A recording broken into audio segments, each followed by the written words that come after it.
أعوذ بالله من الشيطان الرجيم بسم الله الرحمن الرحيم সুনানে ইবনে মাজাহ দ্বিতীয় খণ্ড হাদিস নম্বর 1201 ইবনে আব্বাস রাদিয়াল্লাহু তাআলা আনহু থেকে বর্ণিত নবী সাল্লাল্লাহু আলাইহি ওয়াসাল্লাম তার বাহনের উপর ভিতরের নামাজ পড়তেন।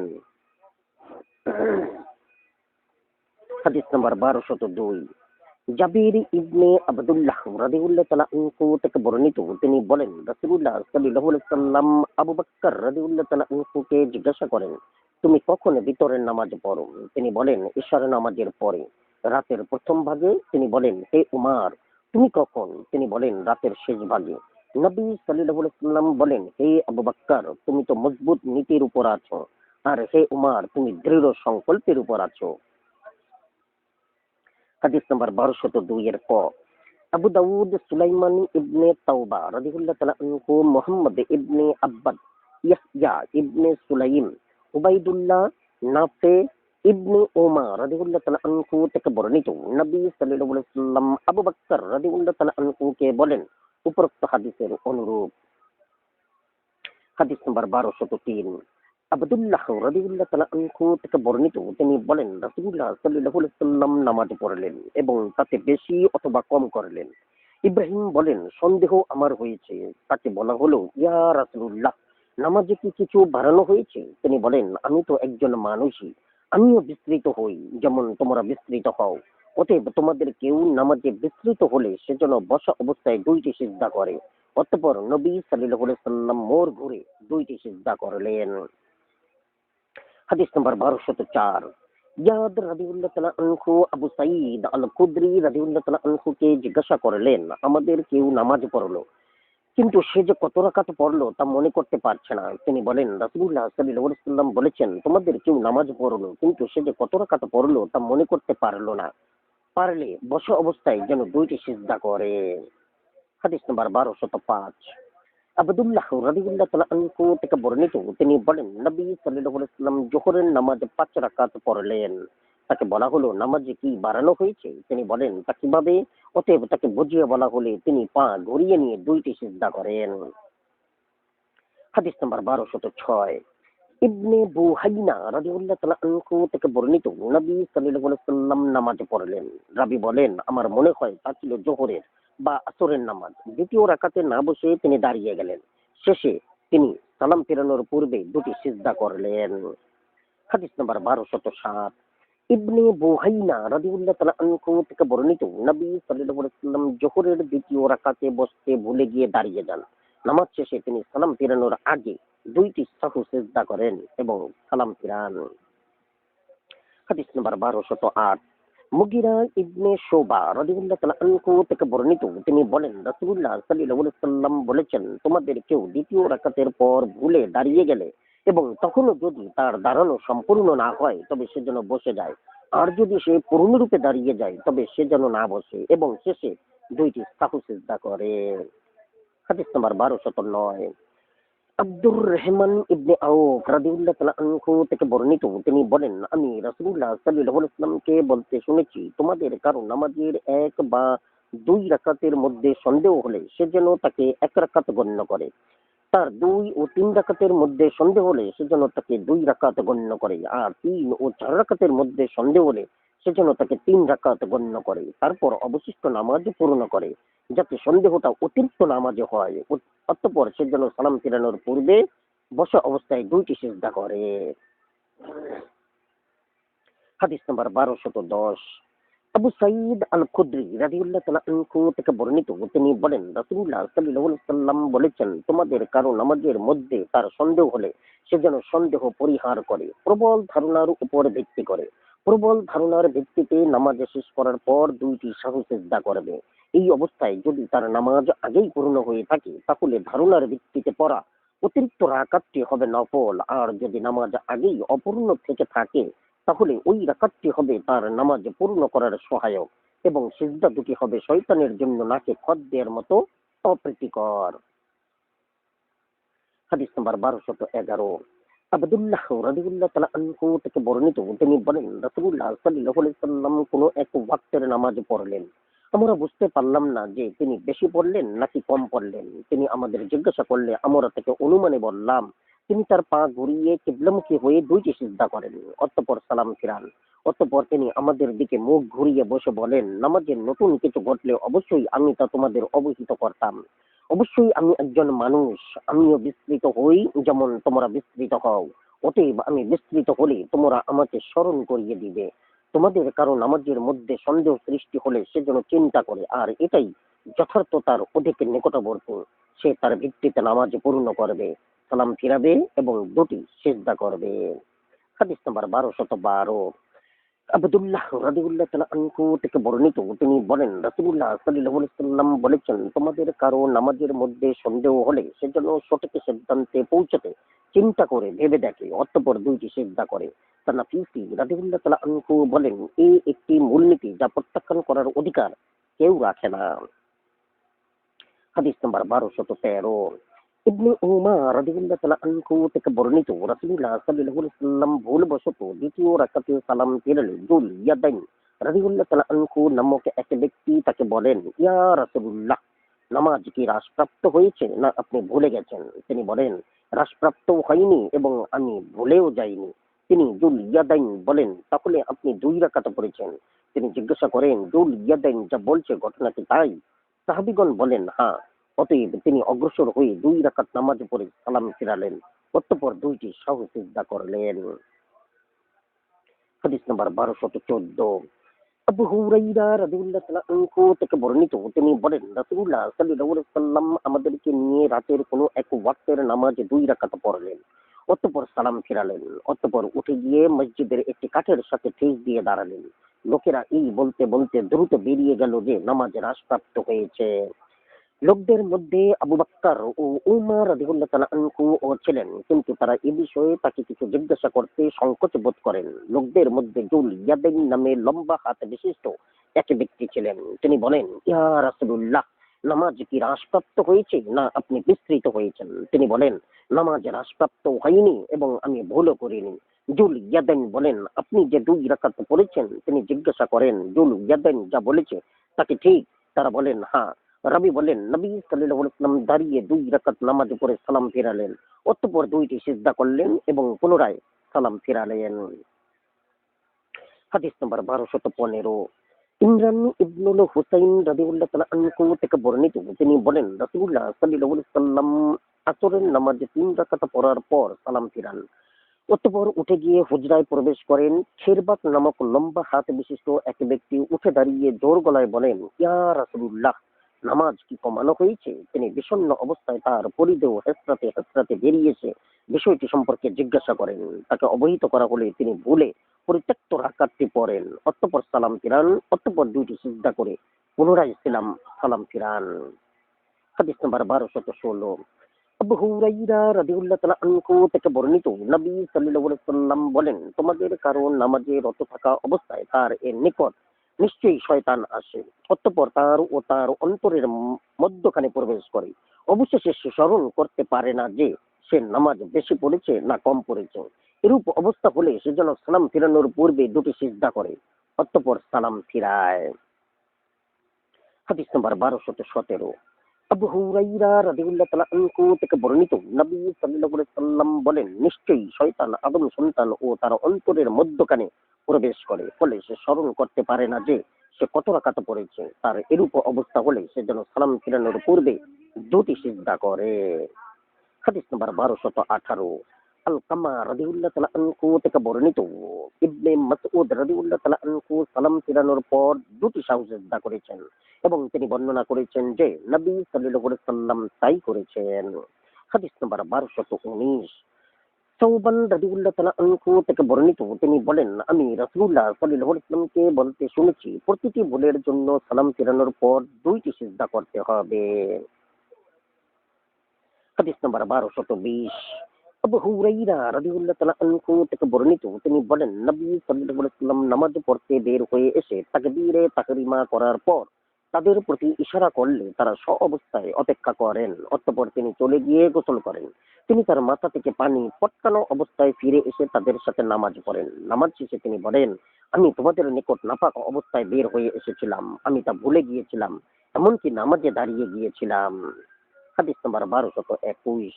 আয়েশা রাদিয়াল্লাহু তাআলা আনহা থেকে বর্ণিত, তিনি বলেন, রাসূলুল্লাহ সাল্লাল্লাহু আলাইহি ওয়াসাল্লাম বলেছেন, নামাজরত অবস্থায় কারো বমি হলে, নাক দিয়ে রক্ত বের হলে, খাদ্য বা পানীয় পেট থেকে মুখে চলে এলে অথবা বীর্যরস নির্গত হলে সে যেন বাইরে এসে অজু অজু করে, অতঃপর পূর্বোক্ত নামাজের অবশিষ্টাংশ পূর্ণ করে। উক্ত অবস্থায় যদি সে কথা না বলে তাকে। হাদিস নাম্বার 1222। আয়েশা রাদিয়াল্লাহু তাআলা আনহা থেকে বর্ণিত, নবী সাল্লাল্লাহু আলাইহি ওয়াসাল্লাম বলেন, তোমাদের কারো নামাজরত অবস্থায় অজু ছুটে গেলে সে যেন তার নাক ধরে বের হয়ে যায়। হাদিস নাম্বার 1222 ক। হারমালা ইবনে ইয়াহইয়া, আব্দুল্লাহ ইবনে ওয়াহাব, উমর ইবনে কাইস, হিশাম ইবনে উরওয়া তার পিতা আয়েশা রাদিয়াল্লাহু তাআলা আনহা নবী সাল্লাল্লাহু আলাইহি ওয়াসাল্লাম সূত্রে পূর্বোক্ত হাদিসের অনুরূপ বর্ণিত হয়েছে। হাদিস নাম্বার 1223। ইমরান ইবনে হুসাইন রাদিয়াল্লাহু তাআলা আনহু থেকে বর্ণিত, তিনি বলেন, আমি ভগন্দর রোগে আক্রান্ত ছিলাম। আমি নবী সাল্লাল্লাহু আলাইহি ওয়াসাল্লামের নিকট এই অবস্থায় নামাজ পড়া সম্পর্কে জিজ্ঞাসা করলাম। তিনি বলেন, তুমি দাঁড়ানো অবস্থায় নামাজ পড়ো, তাতে সমর্থ না হলে বসে পড়ো, তাতেও সমর্থ না হলে কাত হয়ে শুয়ে নামাজ পড়ো।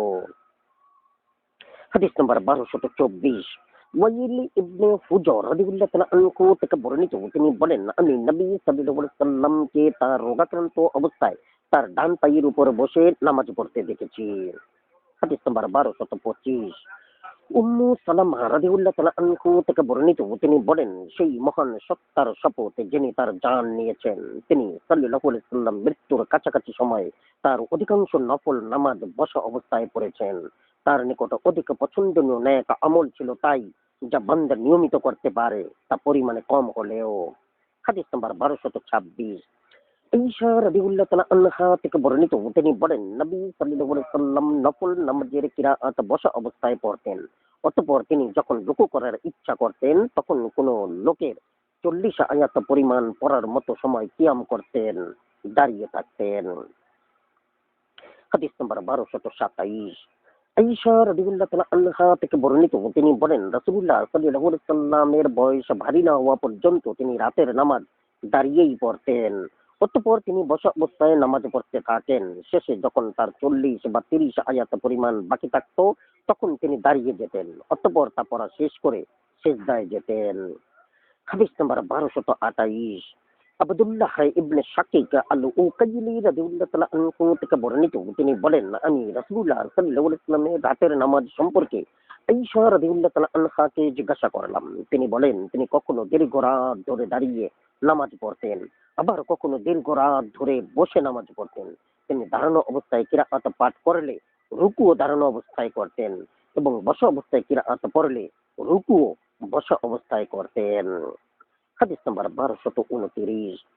আব্দুল্লাহ ইবনে আমর রাদিয়াল্লাহু তাআলা আনহু থেকে বর্ণিত, নবী সাল্লাল্লাহু আলাইহি ওয়াসাল্লাম তাকে অতিক্রম করে যাওয়ার সময় তিনি বসা অবস্থায় নামাজ পড়ছিলেন। তিনি বলেন, যে ব্যক্তি বসে নামাজ পড়ে তার সওয়াব যে ব্যক্তি দাঁড়িয়ে নামাজ পড়ে তার অর্ধেক। হাদিস নাম্বার 1230। আনাস ইবনে মালিক রাদিয়াল্লাহু তাআলা আনহু থেকে বর্ণিত, রাসূলুল্লাহ সাল্লাল্লাহু আলাইহি ওয়াসাল্লাম বের হয়ে এসে কিছু সংখ্যক লোককে বসা অবস্থায় নামাজ পড়তে দেখেন। তিনি বলেন, বসে নামাজ আদায়কারীর নামাজের সওয়াব দাঁড়িয়ে নামাজ আদায়কারীর নামাজের অর্ধেক। হাদিস নাম্বার 1231। ইমরান ইবনে হুসাইন রাদিয়াল্লাহু তাআলা আনহু থেকে বর্ণিত, যে ব্যক্তি বসে নামাজ পড়ে তার সম্পর্কে তিনি রাসূলুল্লাহ সাল্লাল্লাহু আলাইহি ওয়াসাল্লামকে জিজ্ঞাসা করেন। তিনি বলেন, যে ব্যক্তি দাঁড়িয়ে নামাজ পড়ে সে অধিক উত্তম, আর যে ব্যক্তি বসে নামাজ পড়ে তার সওয়াব দাঁড়িয়ে নামাজ আদায়কারীর অর্ধেক, আর যে ব্যক্তি শোয়া অবস্থায় নামাজ পড়ে তার সওয়াব বসা অবস্থায় নামাজ আদায়কারীর অর্ধেক। হাদিস নাম্বার 1232। আয়েশা রাদিয়াল্লাহু তাআলা আনহা থেকে বর্ণিত, তিনি বলেন, রাসূলুল্লাহ সাল্লাল্লাহু আলাইহি ওয়াসাল্লাম তার মৃত্যু ব্যাধিতে আক্রান্ত অবস্থায় বিলাল রাদিয়াল্লাহু তাআলা আনহু এসে তাকে নামাজের কথা অবহিত করেন।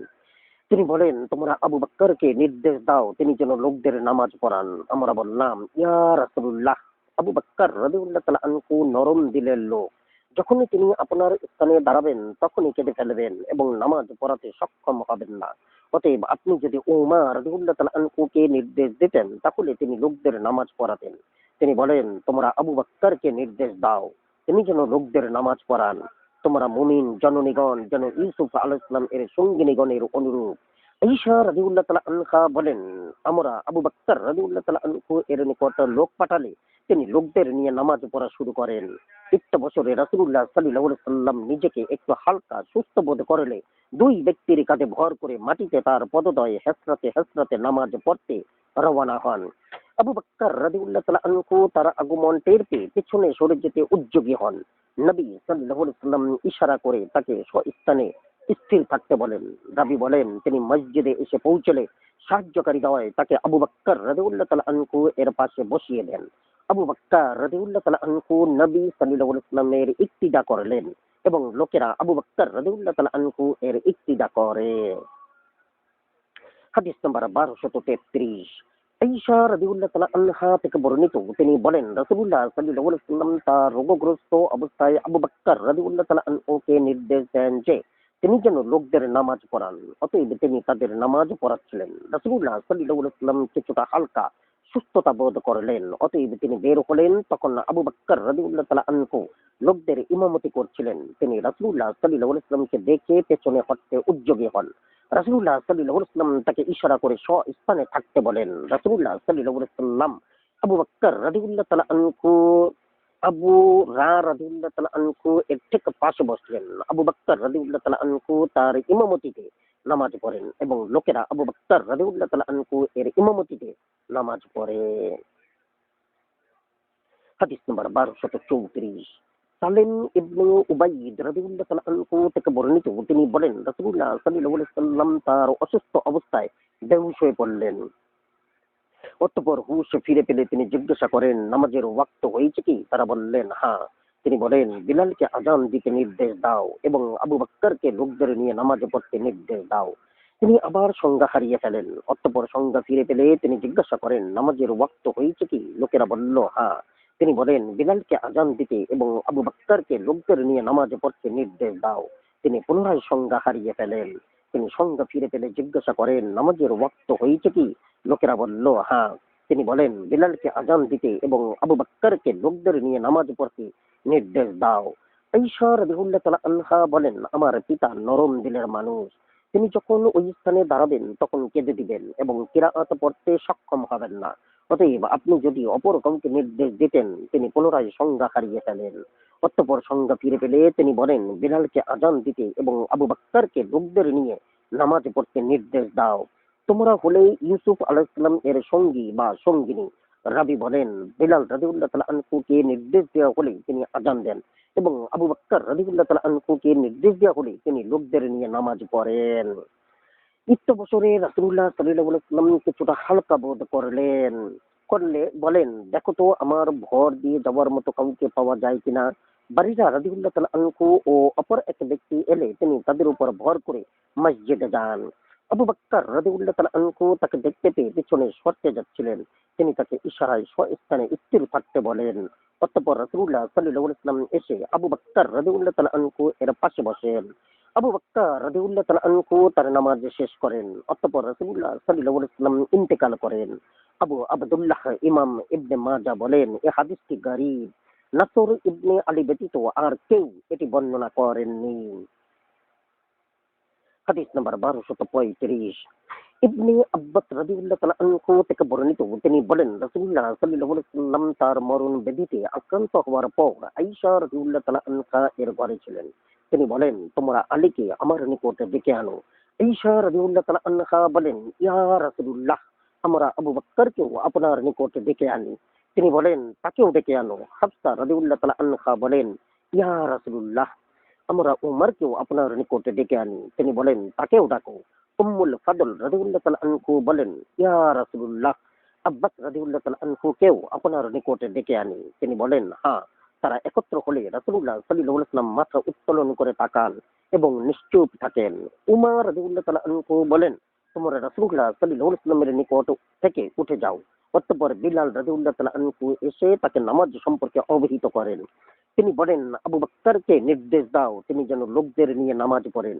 আয়েশা রাদিয়াল্লাহু তাআলা আনহা বলেন, ইয়া রাসূলুল্লাহ, আবু বকর রাদিয়াল্লাহু তাআলা আনহু নরম দিলের লোক, তিনি কিরাআত পড়তে সক্ষম হবেন না।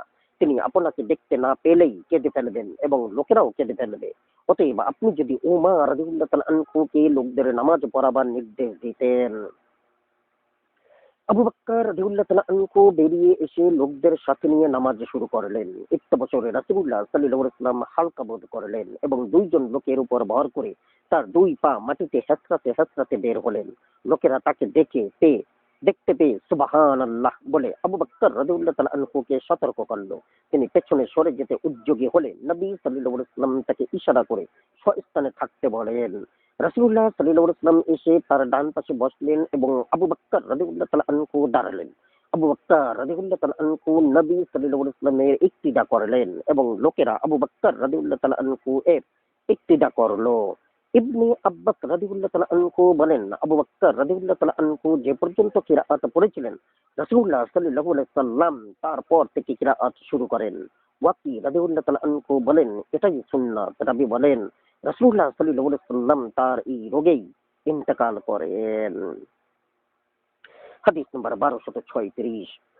মুগিরা ইবনে শোবা রাদিয়াল্লাহু তাআলা আনহু থেকে বর্ণিত, তিনি বলেন, নবী সাল্লাল্লাহু আলাইহি ওয়াসাল্লাম অনুপস্থিত ছিলেন। আমরা সম্প্রদায়ের নিকট যখন পৌঁছলাম তখন আব্দুর রহমান ইবনে আওফ রাদিয়াল্লাহু তাআলা আনহু লোকদের এক রাকাত পড়ানো শেষ করেছেন মাত্র। তিনি নবী সাল্লাল্লাহু আলাইহি ওয়াসাল্লামের উপস্থিতি অনুভব করে পেছনে সরে যেতে উদ্যোগী হলেন।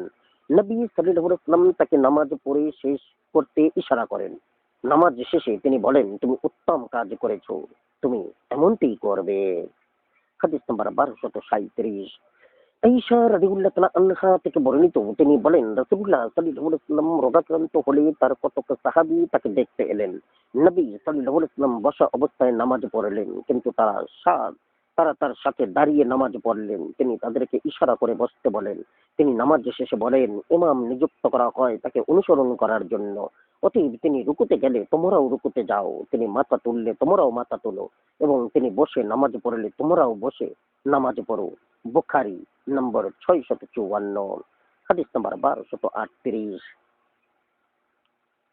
আনাস ইবনে মালিক রাদিয়াল্লাহু তাআলা আনহু থেকে বর্ণিত, নবী সাল্লাল্লাহু আলাইহি ওয়াসাল্লাম ঘোড়ার পিঠ থেকে নিক্ষিপ্ত হলে তার ডান পার্শ্বদেশ আহত হয়। আমরা তাকে দেখতে গেলাম। নামাজের ওয়াক্ত হয়ে গেলে তিনি বসা অবস্থায় আমাদের নামাজ পড়ান এবং আমরাও তার পেছনে বসা অবস্থায় নামাজ পড়ি। তিনি নামাজ শেষ করে বলেন, ইমাম নিযুক্ত করা হয় তাকে অনুসরণ করার জন্য। তিনি যখন তাকবীর বলেন তোমরাও তাকবীর বলো, তিনি যখন রুকু করেন তোমরাও রুকু করো, তিনি যখন সামিআল্লাহু লিমান হামিদা বলে তোমরা বলো রব্বানা ওয়ালাকাল হামদ, তিনি যখন সিজদা করেন তোমরাও সিজদা করো এবং তিনি যখন বসা অবস্থায় নামাজ পড়েন তোমরাও সকলে বসা অবস্থায় নামাজ পড়ো। বুখারী নম্বর 655, তিরমিজি নম্বর 337, হাদিস নম্বর 1239। আবু হুরায়রা রাদিয়াল্লাহু তাআলা আনহু থেকে বর্ণিত, তিনি বলেন, রাসূলুল্লাহ সাল্লাল্লাহু আলাইহি ওয়াসাল্লাম বলেছেন, ইমাম নিযুক্ত করা হয় তাকে অনুসরণ করার জন্য। অতএব তিনি যখন তাকবীর বলেন তোমরাও তাকবীর বলো, তিনি যখন রুকুতে যান তোমরাও রুকুতে যাও, তিনি যখন সামিআল্লাহু লিমান হামিদা বলেন তোমরা তখন রব্বানা ওয়ালাকাল হামদ বলো, তিনি দাঁড়ানো অবস্থায় নামাজ পড়লে তোমরাও দাঁড়ানো অবস্থায় নামাজ পড়ো এবং তিনি বসা অবস্থায় নামাজ পড়লে তোমরাও বসা অবস্থায় নামাজ পড়ো। মুসলিম নম্বর 819, হাদিস নম্বর 1240। জাবির রাদিয়াল্লাহু তাআলা আনহু থেকে বর্ণিত, তিনি বলেন, রাসূলুল্লাহ সাল্লাল্লাহু আলাইহি ওয়াসাল্লাম অসুস্থ হয়ে পড়লেন। তিনি বসা অবস্থায় ইমামতি করেন, আমরা তার পিছনে নামাজ পড়লাম। আবু বকর রাদিয়াল্লাহু তাআলা আনহু লোকদের শোনানোর জন্য উচ্চ কণ্ঠে তার তাকবীরের পুনরাবৃত্তি করেন। তিনি আমাদের দিকে লক্ষ্য করে আমাদেরকে দাঁড়ানো অবস্থায় দেখলেন। তিনি ইশারা করলে আমরা বসে পড়লাম এবং বসা অবস্থায় তার সাথে নামাজ পড়লাম। তিনি সালাম ফিরিয়ে বললেন, তোমরা প্রায় পারস্য ও রোমবাসীদের মতো কাজ করে ফেলেছিলে। তাদের নেতারা বসা থাকতো এবং তারা তাদের সামনে দাঁড়িয়ে থাকতো, কিন্তু তোমরা তা করো না, তোমরা তোমাদের ইমামদের অনুসরণ করো। তিনি দাঁড়িয়ে নামাজ পড়লে তোমরাও দাঁড়িয়ে নামাজ পড়ো এবং তিনি বসে নামাজ পড়লে তোমরাও বসে নামাজ পড়ো। হাদিস নাম্বার 1241। আবু মালিক আল আশজাই সাদ ইবনে তারিক রাদিয়াল্লাহু তাআলা আনহু থেকে বর্ণিত, তিনি বলেন, আমি আমার পিতাকে বললাম, হে পিতা, আপনি অবশ্যই রাসূলুল্লাহ সাল্লাল্লাহু আলাইহি ওয়াসাল্লাম, আবু বকর রাদিয়াল্লাহু তাআলা আনহু, উমর রাদিয়াল্লাহু তাআলা আনহু ও উসমান রাদিয়াল্লাহু তাআলা আনহু এর পিছনে নামাজ পড়েছেন এবং এই কুফায় আলী রাদিয়াল্লাহু তাআলা আনহু এর পেছনে প্রায় ৫ বছর নামাজ পড়েছেন। তারা কি ফজরের নামাজে দোয়া কুনুত পড়তেন? তিনি বলেন, হে বৎস, এটা তো বিদায়াত। হাদিস নম্বর ১২৪২। উম্মু সালামা রাদিয়াল্লাহু তাআলা আনহু থেকে বর্ণিত, তিনি বলেন রাসূলুল্লাহ সাল্লাল্লাহু আলাইহি ওয়াসাল্লাম ফজরের নামাজে দোয়া কুনুত পড়তে নিষেধ করেছেন। হাদিস নম্বর ১২৪৩। আনাস ইবনে মালিক রাদিয়াল্লাহু তাআলা আনহু থেকে বর্ণিত, রাসূলুল্লাহ সাল্লাল্লাহু আলাইহি ওয়াসাল্লাম ফজরের নামাজে দোয়া কুনুত পড়তেন। এতে তিনি আরবের কতক গোত্রকে ১ মাস ধরে বদদোয়া করেছিলেন, অতঃপর তা ত্যাগ করেন। হাদিস নম্বর ১২৪৪। আবু হুরাইরা রাদিয়াল্লাহু তাআলা আনহু থেকে বর্ণিত, তিনি বলেন রাসূলুল্লাহ সাল্লাল্লাহু আলাইহি ওয়াসাল্লাম ফজরের নামাজের রুকু থেকে মাথা তুলে বললেন, হে আল্লাহ, ওলীদ ইবনুল ওলীদ, সালামা ইবনে হিশাম, আইয়াশ ইবনে আবু রাবিয়া ও মক্কার অসহায় মুসলমানদের নাজাত দিন। হে আল্লাহ, মুদার গোত্রের উপর আপনার নিপীড়ন জোরদার করুন এবং তাদের উপর ইউসুফ আলাইহিস সালাম এর সময়কার দুর্ভিক্ষের মতো কয়েক বছরের দুর্ভিক্ষ কার্যকর করুন। হাদিস নাম্বার ১২৪৫। আবু হুরাইরা রাদিয়াল্লাহু তাআলা আনহু থেকে বর্ণিত, নবী সাল্লাল্লাহু আলাইহি ওয়াসাল্লাম নামাজরত অবস্থায়ও দুটি কালো প্রাণী হত্যার নির্দেশ দিয়েছেন, বিছা ও সাপ। হাদিস নাম্বার ১২৪৬। আয়েশা রাদিয়াল্লাহু তাআলা আনহা থেকে বর্ণিত, তিনি বলেন নবী সাল্লাল্লাহু আলাইহি ওয়াসাল্লামকে তার নামাজরত অবস্থায় একটি বিছা দংশন করে। তিনি বলেন, আল্লাহ বিছাকে অভিশপ্ত করুন, সে নামাজি ও অনামাজি কাউকেই ছাড়ে না।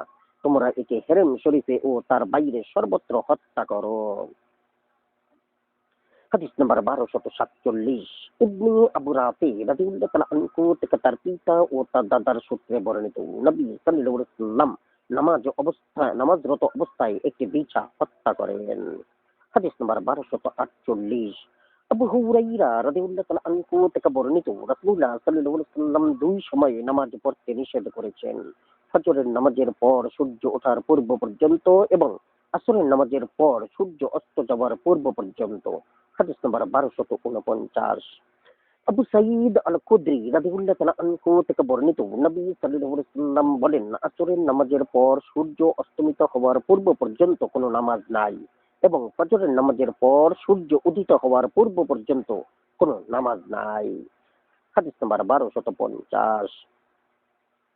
ইবনে আব্বাস রাদিয়াল্লাহু তাআলা আনহু থেকে বর্ণিত, তিনি বলেন, আমাকে কয়েকজন সন্তোষভাজন ব্যক্তি বলেছেন, উমর রাদিয়াল্লাহু তাআলা আনহু ও তাদের অন্তর্ভুক্ত এবং তাদের মধ্যে উমর রাদিয়াল্লাহু তাআলা আনহু আমার নামাজের পর থেকে আমার অধিক সন্তোষভাজন ব্যক্তি। রাসূলুল্লাহ সাল্লাল্লাহু আলাইহি ওয়াসাল্লাম বলেছেন, ফজরের নামাজের পর থেকে সূর্য ওঠার পূর্ব পর্যন্ত কোনো নামাজ নাই এবং আসরের নামাজের পর থেকে সূর্যাস্তের পূর্ব পর্যন্ত কোনো নামাজ নাই। হাদিস নাম্বার ১২৫১। আমর ইবনে আব্বাসা রাদিয়াল্লাহু তাআলা আনহু থেকে বর্ণিত, তিনি বলেন, আমি রাসূলুল্লাহ সাল্লাল্লাহু আলাইহি ওয়াসাল্লামের নিকট এসে জিজ্ঞাসা করলাম, এমন কোন সময় আছে কি যা আল্লাহর নিকট অন্য সময়ের তুলনায় অধিক প্রিয়? তিনি বলেন, হ্যাঁ, মধ্যরাত। অতএব তুমি পারলে তখন থেকে ভোর হওয়ার পূর্ব পর্যন্ত সময়ের মধ্যে নামাজ পড়ো। অতঃপর ফজরের নামাজ পড়ে সূর্য উদিত হয়ে তা কিছুটা উপরে না ওঠা পর্যন্ত বিরত থাকো। অতঃপর তুমি পারলে খুঁটি তার ছায়ার উপর স্থির হওয়ার পূর্ব দ্বিপ্রহর পর্যন্ত নামাজ পড়তে পারো। অতঃপর সূর্য ঢলে না পড়া পর্যন্ত নামাজ পড়া থেকে বিরত থাকো। কেননা ঠিক দুপুরে দুজককে উত্তপ্ত করা হয়। অতঃপর তুমি পারলে তোমার আসরের নামাজ পড়ার পূর্ব পর্যন্ত নামাজ পড়তে পারো। অতঃপর সূর্যাস্তের পূর্ব পর্যন্ত বিরত থাকো। কেননা তা শয়তানের ২ সিংহের মধ্যখান দিয়ে অস্ত যায় ও উদিত হয়। হাদিস নাম্বার ১২৫২। আবু হুরাইরা রাদিয়াল্লাহু তাআলা আনহু থেকে বর্ণিত, তিনি বলেন, সাফওয়ান ইবনে মুআত্তাল রাদিয়াল্লাহু তাআলা আনহু রাসূলুল্লাহ সাল্লাল্লাহু আলাইহি ওয়াসাল্লামের নিকট জিজ্ঞাসার সুরে বলেন, ইয়া রাসূলুল্লাহ, আমি এমন একটি বিষয় আপনার নিকট জিজ্ঞাসা করতে চাই যে সম্পর্কে আপনি জ্ঞাত কিন্তু আমি অজ্ঞ। তিনি বলেন, তা কি? তিনি বলেন, রাত ও দিনের সময়সমূহের মধ্যে এমন সময়ও কি আছে যখন নামাজ পড়া মাকরুহ? তিনি বলেন, হ্যাঁ, তুমি ফজরের নামাজের পড়ার পর থেকে সূর্য উদিত না হওয়া পর্যন্ত নফল নামাজ পড়া ত্যাগ করো, কারণ তা শয়তানের ২ সিংহের মধ্যখান দিয়ে উদিত হয়। অতঃপর তুমি নামাজ পড়ো। এই নামাজে ফেরেশতাগণ উপস্থিত হয় এবং ইবাদত কবুল করা হয়। তা পড়তে পারো যাবত না সূর্য তীরের মতো তোমার মাথার উপর এসে সোজা হয়। যখন সূর্য তীরের মতো তোমার মাথার উপর স্থির হয় তখন নামাজ পড়া ত্যাগ করো, কারণ এই সময় দোজখকে উত্তপ্ত করা হয় এবং এর দরজাসমূহ খুলে দেওয়া হয় যাবত না সূর্য তোমার ডান ভুরু দিয়ে ঢলে পড়ে। তা ঢলে পড়ার পর থেকে তোমার আসরের নামাজ পড়ার পূর্ব পর্যন্ত সময়ে নফল নামাজে ফেরেশতাগণ উপস্থিত হন এবং তা কবুল করা হয়। অতঃপর তুমি সূর্যাস্ত না যাওয়া পর্যন্ত নামাজ ত্যাগ করো। হাদিস নম্বর 1253। আবু আবদুল্লাহ আস-সুনাবিহি রাদিয়াল্লাহু তাআলা আনহু থেকে বর্ণিত, রাসূলুল্লাহ সাল্লাল্লাহু আলাইহি ওয়াসাল্লাম বলেন, নিশ্চয়ই সূর্য শয়তানের দুই সিং এর মধ্যখান দিয়ে উদিত হয় অথবা তার সাথে শয়তানের দুই সিংও উদিত হয়। সূর্য উপরে উঠলে তা থেকে সে পৃথক হয়ে যায়। আবার সূর্য যখন আসমানের মধ্যখানে আসে তখন সে তার সামনে আসে। সূর্য যখন ঢলে যায় তখন সে তা থেকে পৃথক হয়ে যায়। আবার যখন তা অস্ত যাওয়ার কাছাকাছি আসে তখন সে তার সামনে এসে যায়। অতঃপর তা অস্তমিত হলে সে আবার পৃথক হয়ে যায়। অতএব তোমরা এই তিন সময়ে নফল নামাজ পড়ো না। হাদিস নাম্বার 1254। জুবাইর ইবনে মুতইম রাদিয়াল্লাহু তাআলা আনহু থেকে বর্ণিত, তিনি বলেন, রাসূলুল্লাহ সাল্লাল্লাহু আলাইহি ওয়াসাল্লাম বলেছেন, হে আব্দে মানাফের বংশধর, কোন ব্যক্তি দিনের অথবা রাতের যে কোনো সময় ইচ্ছায় এই ঘর তাওয়াফ করলে বা এখানে নামাজ পড়লে তোমরা তাকে বাধা দিও না। হাদিস নাম্বার 1255।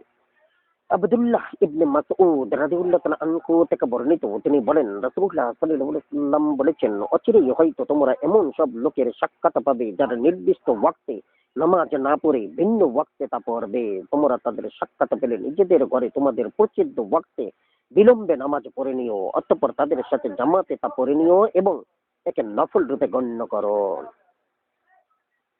হাদিস নাম্বার 1256।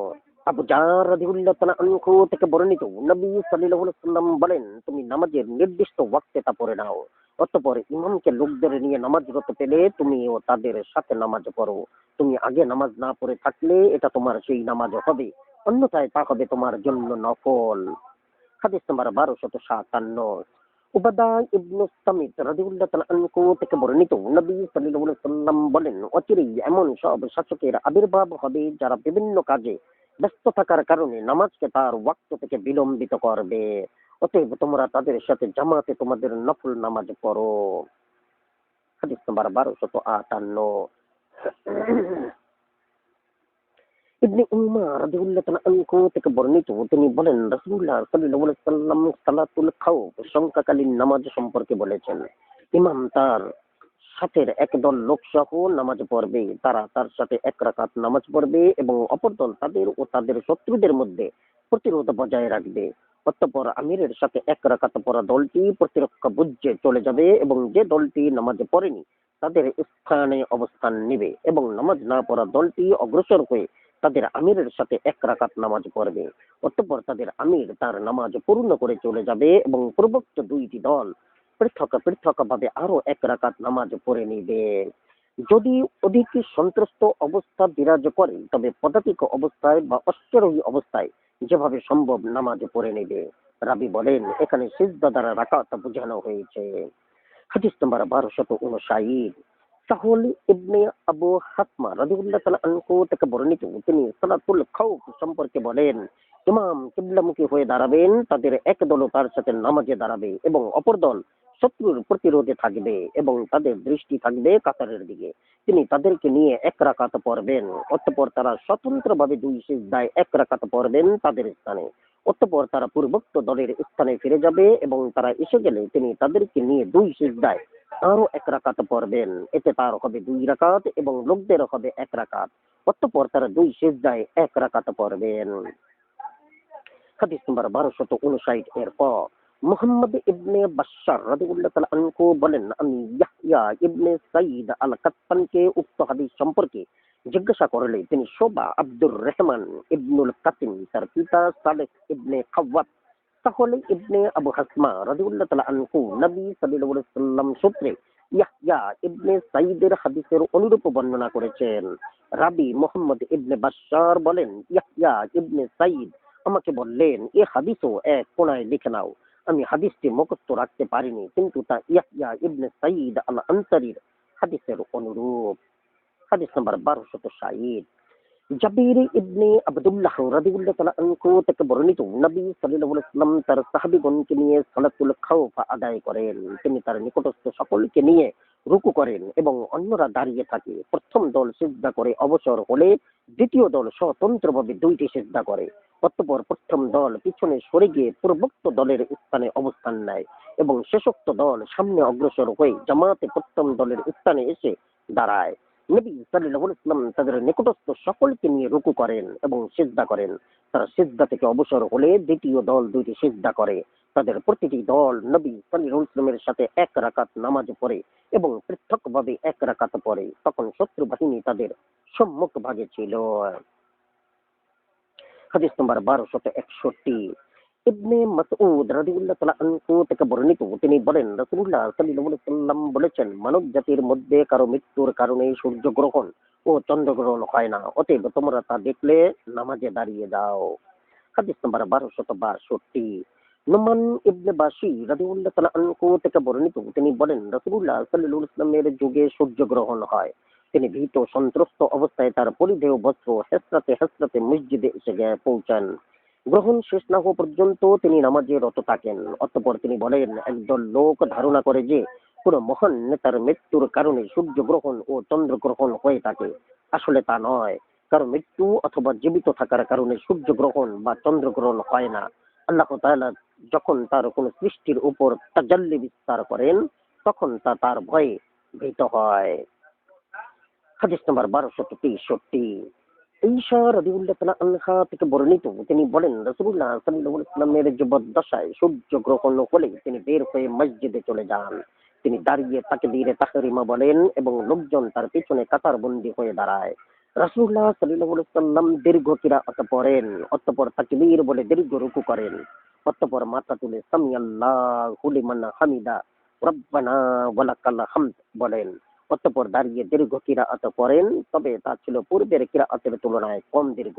অতঃপর তাকবীর বলে রুকুতে গিয়ে দীর্ঘ রুকু করেন, তবে তা পূর্বের রুকুর চেয়ে কম দীর্ঘ ছিল। অতঃপর সামি আল্লাহু লিমান হামিদা রব্বানা ওয়ালাকাল হামদ বলেন। তিনি দ্বিতীয় রাকাতেও তাই করেন। তিনি মোট 4 রাকাত নামাজ পড়েন এবং তার নামাজ শেষ করার পূর্বেই সূর্যগ্রহণ সমাপ্ত হয়। অতঃপর তিনি দাঁড়িয়ে লোকদের উদ্দেশ্যে ভাষণ দেন। তিনি আল্লাহ তাআলার যথোপযুক্ত প্রশংসা করার পর বলেন, সূর্য ও চন্দ্র আল্লাহর নিদর্শন সমূহের অন্তর্ভুক্ত দুইটি নিদর্শন। কারো জীবন মৃত্যুতে সূর্যগ্রহণ বা চন্দ্রগ্রহণ হয় না। তোমরা তা দেখলে ভীত সন্ত্রস্ত হয়ে নামাজে রত হও। হাদিস নাম্বার 1264। সামুরা ইবনে জুনদুব রাদিয়াল্লাহু তাআলা আনহু থেকে বর্ণিত, তিনি বলেন রাসূলুল্লাহ সাল্লাল্লাহু আলাইহি ওয়াসাল্লাম আমাদের সাথে নিয়ে সূর্যগ্রহণের নামাজ পড়লেন। আমরা তার কিরাআতের কোনো শব্দ শুনতে পাইনি। হাদিস নাম্বার 1265। আসমা বিনতে আবু বকর রাদিয়াল্লাহু তাআলা আনহু থেকে বর্ণিত, তিনি বলেন রাসূলুল্লাহ সাল্লাল্লাহু আলাইহি ওয়াসাল্লাম সূর্যগ্রহণের নামাজ পড়েন। তাতে তিনি দীর্ঘ কিয়াম করেন, দীর্ঘ রুকু করেন, রুকু থেকে উঠেও দীর্ঘ কিয়াম করেন, পুনরায় দীর্ঘ রুকু করেন, অতঃপর মাথা তোলেন, অতঃপর সিজদায় গিয়ে দীর্ঘ সিজদা করেন, অতঃপর মাথা তোলেন, আবার দীর্ঘ সিজদা করেন, অতঃপর উঠে দীর্ঘ কিয়াম করেন, অতঃপর রুকুতে গিয়েও দীর্ঘক্ষণ রুকুতে থাকেন, অতঃপর মাথা তুলে দীর্ঘ কিয়াম করেন, অতঃপর রুকুতে গিয়ে দীর্ঘক্ষণ রুকুতে থাকেন, অতঃপর মাথা তুলে পুনরায় সিজদায় গিয়ে দীর্ঘক্ষণ সিজদায় থাকেন, অতঃপর মাথা তুলে পুনরায় সিজদায় গিয়ে দীর্ঘক্ষণ সিজদায় থাকেন, অতঃপর নামাজ শেষ করে বলেন, জান্নাত আমার নিকটবর্তী হলো, এমনকি আমি ইচ্ছা করলে হাত বাড়িয়ে তার ফলগুচ্ছ আহরণ করে তোমাদের জন্য নিয়ে আসতে পারতাম। অনুরূপভাবে দোজখ আমার নিকটবর্তী হলো, এমনকি আমি বললাম, হে প্রভু, আমি তাদের মধ্যে থাকতেও কি তাদের শাস্তি দেওয়া হবে? নাফে রাদিয়াল্লাহু তাআলা আনহু বলেন, আমার মনে হয় তিনি একথাও বলেছেন। আমি এক নারীকে দেখলাম যে তার একটি বিড়াল তাকে নখর দ্বারা আঁচড় কাটছে। আমি জিজ্ঞাসা করলাম, তার এই অবস্থা কেন? ফেরেশতা বলেন, সে একে আটক করে রেখেছিল, অবশেষে অনাহারে এটি মারা যায়। সে একে আহারও দেয়নি এবং ছেড়েও দেয়নি, যাতে জমিনের কীট পতঙ্গ খেতে পারত। হাদিস নম্বর 1266। হিশাম ইবনে ইসহাক ইবনে আবদুল্লাহ ইবনে কিনানা রাদিয়াল্লাহু তাআলা আনহু থেকে তার পিতার সূত্রে বর্ণিত, তিনি পিতা বলেন, কোন এক শাসক ইস্তিসকার নামাজ সম্পর্কে জিজ্ঞাসা করার জন্য আমাকে ইবনে আব্বাস রাদিয়াল্লাহু তাআলা আনহু এর নিকট পাঠান। ইবনে আব্বাস রাদিয়াল্লাহু তাআলা আনহু বলেন, সরাসরি আমার নিকটে জিজ্ঞাসা করতে তাকে কিসে বাধা দিল? তিনি বলেন, রাসূলুল্লাহ সাল্লাল্লাহু আলাইহি ওয়াসাল্লাম বিনয়ী ও নম্রভাবে সাধারণ পোশাক পরে ভীত বিহ্বল হয়ে রওনা করে ধীর পদে মাঠে পৌঁছে ২ রাকাত নামাজ পড়লেন, যেভাবে তিনি ঈদের নামাজ পড়েন। কিন্তু তিনি তোমাদের এই খুতবার ন্যায় খুতবা দেননি। হাদিস নাম্বার ১২৬৭। আব্বাদ ইবনে তামিম রাদিয়াল্লাহু তাআলা আনহু থেকে তার চাচার সূত্রে বর্ণিত, তিনি নবী সাল্লাল্লাহু আলাইহি ওয়াসাল্লাম সম্পর্কে সাক্ষ্য দেন যে তিনি ইস্তিসকার নামাজ পড়ার জন্য মাঠে রওনা হলেন। তিনি মাঠে পৌঁছে কিবলামুখী হন, তার চাদর উল্টিয়ে পড়েন এবং ২ রাকাত নামাজ পড়েন। হাদিস নাম্বার ১২৬৭ এর ক। মুহাম্মদ ইবনে সাব্বাহ, সুফিয়ান ইয়াহইয়া ইবনে সাঈদ, আবু বকর ইবনে মুহাম্মদ ইবনে আমর ইবনে হাজম, আব্বাদ ইবনে তামিম তার চাচা নবী সাল্লাল্লাহু আলাইহি ওয়াসাল্লামের সূত্রে পূর্বোক্ত হাদিসের অনুরূপ বর্ণিত হয়েছে। সুফিয়ান মাসউদি রাদিয়াল্লাহু তাআলা আনহু বলেন, আমি আবু বকর ইবনে মুহাম্মদকে জিজ্ঞাসা করলাম, তিনি কি তার পোশাকের উপরিভাগ নিচে করেছিলেন না ডান দিক বা দিকে করেছিলেন? তিনি বলেন, না, বরং ডান দিক বা দিকে করেছিলেন। হাদিস নাম্বার ১২৬৮। আবু হুরায়রা রাদিয়াল্লাহু তাআলা আনহু থেকে বর্ণিত, তিনি বলেন, রাসূলুল্লাহ সাল্লাল্লাহু আলাইহি ওয়াসাল্লাম একদিন বৃষ্টি প্রার্থনার জন্য রওনা হলেন। তিনি আমাদেরকে সাথে নিয়ে আযান ও ইকামত ব্যতীত ২ রাকাত নামাজ পড়েন। অতঃপর আমাদের উদ্দেশ্যে খুতবা দিলেন। তার মুখমণ্ডল কিবলামুখী করে তার উভয় হাত উপরে তুলে আল্লাহর নিকট দোয়া করেন এবং তার চাদর উলট-পালট করে পড়েন। চাদরের ডান দিক বামে এবং বাম দিক ডানে আনেন। হাদিস নাম্বার ১২৬৯। সুরাহবিল ইবনে সুমাত রাদিয়াল্লাহু তাআলা আনহু থেকে বর্ণিত, তিনি কাব রাদিয়াল্লাহু তাআলা আনহুকে বলেন, হে কাব ইবনে মুররা, আমাদের নিকট রাসূলুল্লাহ সাল্লাল্লাহু আলাইহি ওয়াসাল্লামের হাদিস বর্ণনা করুন এবং সতর্কতা অবলম্বন করুন। তিনি বলেন, এক ব্যক্তি নবী সাল্লাল্লাহু আলাইহি ওয়াসাল্লামের নিকট এসে বলল, ইয়া রাসূলুল্লাহ, আল্লাহর নিকট বৃষ্টির জন্য প্রার্থনা করুন। রাসূলুল্লাহ সাল্লাল্লাহু আলাইহি ওয়াসাল্লাম তার ২ হাত তুলে দোয়া করেন, আল্লাহুম্মা আসকিনা গাইসান মারিয়ান মুরিয়ান সাবাকান আজিলান গাইরা রাইসিন নাকিয়ান গাইরা দাররিন। হে আল্লাহ, আমাদেরকে এমন বৃষ্টির পানি দান করুন যা সুপেয়, ফসল উৎপাদক, পর্যাপ্ত, বিলম্বে নয়, অবিলম্বে, উপকারী এবং ক্ষতিকর নয়। কাব রাদিয়াল্লাহু তাআলা আনহু বলেন, জুম্মার নামাজ শেষ না হতেই বৃষ্টি শুরু হয়ে গেল। পরে লোকেরা তার নিকটে এসে অতিবৃষ্টির অভিযোগ করল এবং বলল, ইয়া রাসূলুল্লাহ, বাড়িঘর ধসে যাচ্ছে। তিনি বলেন, হে আল্লাহ, আমাদের উপর নয়, আমাদের আশেপাশে বর্ষিত হোক। রাবী বলেন, তৎক্ষণাৎ মেঘমালা টুকরা টুকরা হয়ে ডানে বামে সরে গেল। হাদিস নাম্বার ১২৭০। ইবনে আব্বাস রাদিয়াল্লাহু তাআলা আনহু থেকে বর্ণিত, তিনি বলেন, এক বেদুইন নবী সাল্লাল্লাহু আলাইহি ওয়াসাল্লামের নিকট এসে বলল, ইয়া রাসূলুল্লাহ, আমি অবশ্যই এমন এক সম্প্রদায়ের নিকট থেকে আপনার নিকট উপস্থিত হয়েছি যাদের রাখালদের পর্যাপ্ত আহারের সংস্থান নেই, এমনকি তারা তাদের চতুষ্পদ জন্তুর বেঁচে থাকার আশাও ত্যাগ করেছে। তিনি নামাজ পড়লেন, অতঃপর মিম্বারে উঠে আল্লাহর প্রশংসা করলেন, অতঃপর দোয়া করলেন, হে আল্লাহ, আমাদেরকে সাহায্যকারী বৃষ্টির পানি দান করুন যা সুপেয়, পর্যাপ্ত ফসল উৎপাদন, প্রচুর, অবিলম্বে, বিলম্বে নয়। অতঃপর তিনি মিম্বার থেকে নামলেন। অতঃপর যে সকল লোকই তার নিকট এসেছে তারাই বলেছে, আমাদের এখানে পর্যাপ্ত বৃষ্টিপাত হয়েছে। হাদিস নাম্বার ১২৭১।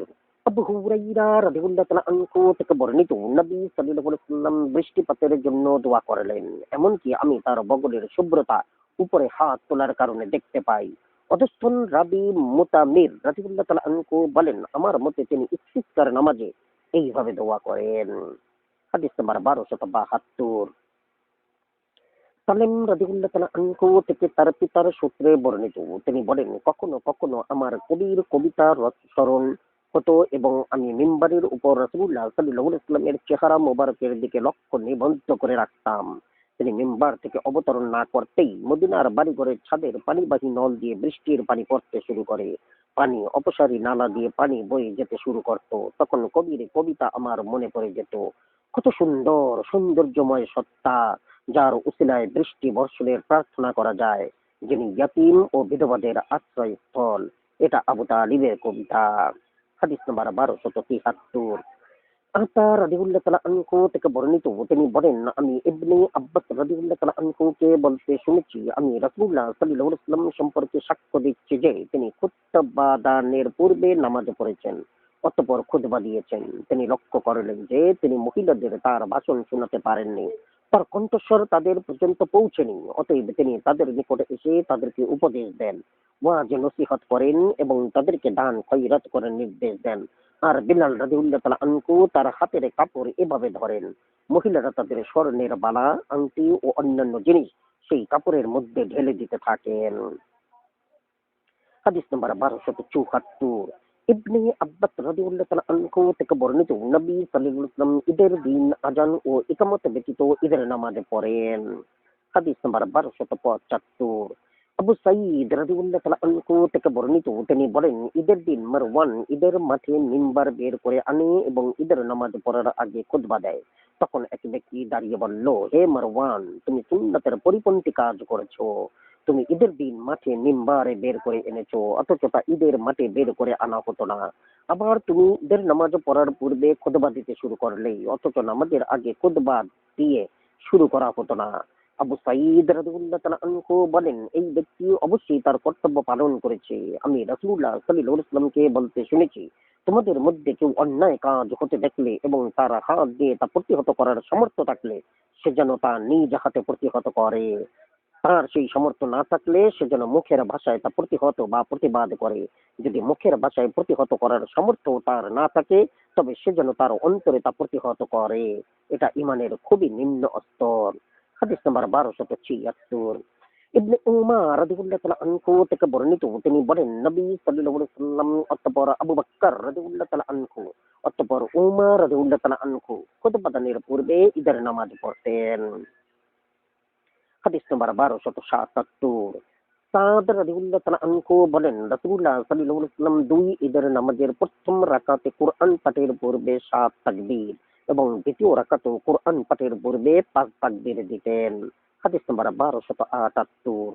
আমর ইবনে শুয়াইব রাদিয়াল্লাহু তাআলা আনহু থেকে পর্যায়ক্রমে তার পিতা ও তার দাদার সূত্রে বর্ণিত, নবী সাল্লাল্লাহু আলাইহি ওয়াসাল্লাম ঈদের নামাজের পর্যায়ক্রমে প্রথম ও দ্বিতীয় রাকাতে 7 ও 5 তাকবীর দিতেন। হাদিস নাম্বার 1279। আমর ইবনে আউফ রাদিয়াল্লাহু তাআলা আনহু থেকে বর্ণিত, রাসূলুল্লাহ সাল্লাল্লাহু আলাইহি ওয়াসাল্লাম দুই ঈদের নামাজে প্রথম রাকাতে 7 তাকবীর এবং শেষ রাকাতে 5 তাকবীর দিতেন। হাদিস নাম্বার 1280। আয়েশা রাদিয়াল্লাহু তাআলা আনহা থেকে বর্ণিত, রাসূলুল্লাহ সাল্লাল্লাহু আলাইহি ওয়াসাল্লাম ঈদুল ফিতর ও ঈদুল আজহার নামাজে রুকু সিজদার তাকবীর ব্যতীত অতিরিক্ত 7 ও 5 তাকবীর দিতেন। হাদিস নাম্বার 1281।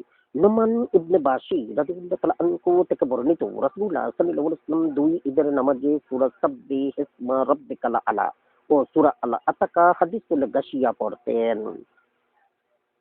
হাদিস নাম্বার 1282।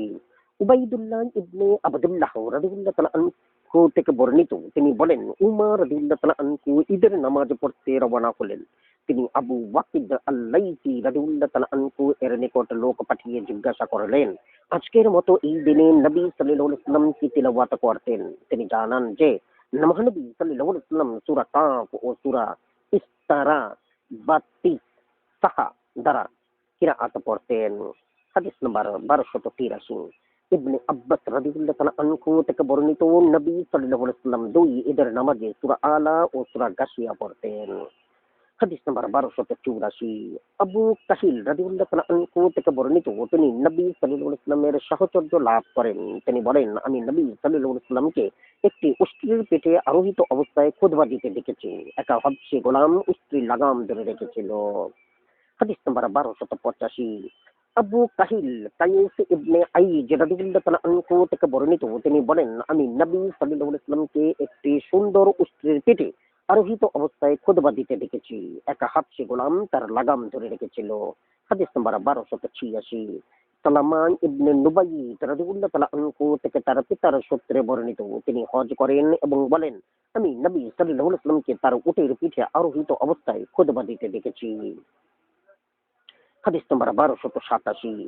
রাসূলুল্লাহ সাল্লাল্লাহু আলাইহি ওয়াসাল্লামের মুয়াজ্জিন সাদ রাদিয়াল্লাহু তাআলা আনহু থেকে বর্ণিত, তিনি বলেন, নবী সাল্লাল্লাহু আলাইহি ওয়াসাল্লাম অধিকাংশ খুতবায় বেশি বেশি তাকবীর বলতেন এবং তিনি দুই ঈদের খুতবায় আরো অধিক সংখ্যক তাকবীর বলতেন। হাদিস নাম্বার 1288।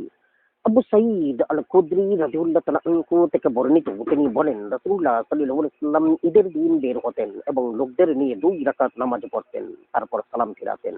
এরপর তিনি তার উভয় পায়ের উপর দাঁড়িয়ে উপবিষ্ট লোকদের দিকে মুখ করে বলতেন, তোমরা দান খয়রাত করো, তোমরা দান খয়রাত করো। দান খয়রাতকারীদের অধিকাংশই ছিল মহিলা। তারা কানবালা, আংটি ও অন্যান্য জিনিস দান করে।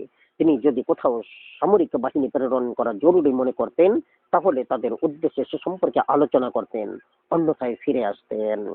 হাদিস নাম্বার 1289। জাবির রাদিয়াল্লাহু তাআলা আনহু থেকে বর্ণিত, তিনি বলেন রাসূলুল্লাহ সাল্লাল্লাহু আলাইহি ওয়াসাল্লাম ঈদুল ফিতরের দিন অথবা ঈদুল আজহার দিন বের হলেন। অতঃপর তিনি নামাজ শেষে দাঁড়িয়ে খুতবা দেন। তারপর কিছুক্ষণ বসার পর পুনরায় দাঁড়িয়ে খুতবা দেন। হাদিস নাম্বার 1290।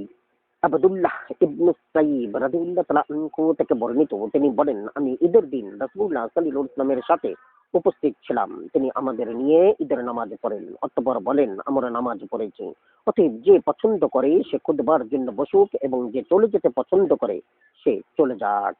হাদিস নাম্বার 1291।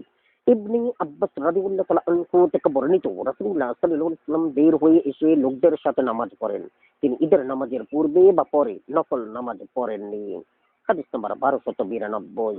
আমর ইবনে শুয়াইব রাদিয়াল্লাহু তাআলা আনহু থেকে পর্যায়ক্রমে তার পিতা ও দাদার সূত্রে বর্ণিত, নবী সাল্লাল্লাহু আলাইহি ওয়াসাল্লাম ঈদের নামাজের আগে বা পরে নফল নামাজ পড়েননি। হাদিস নাম্বার 1293। আবু সাঈদ আল খুদরি রাদিয়াল্লাহু তাআলা আনহু থেকে বর্ণিত, তিনি বলেন রাসূলুল্লাহ সাল্লাল্লাহু আলাইহি ওয়াসাল্লাম ঈদের নামাজের আগে কোনো নামাজ পড়তেন না, তবে তিনি তার বাড়িতে ফিরে আসার পর 2 রাকাত নামাজ পড়তেন। হাদিস নাম্বার 1294।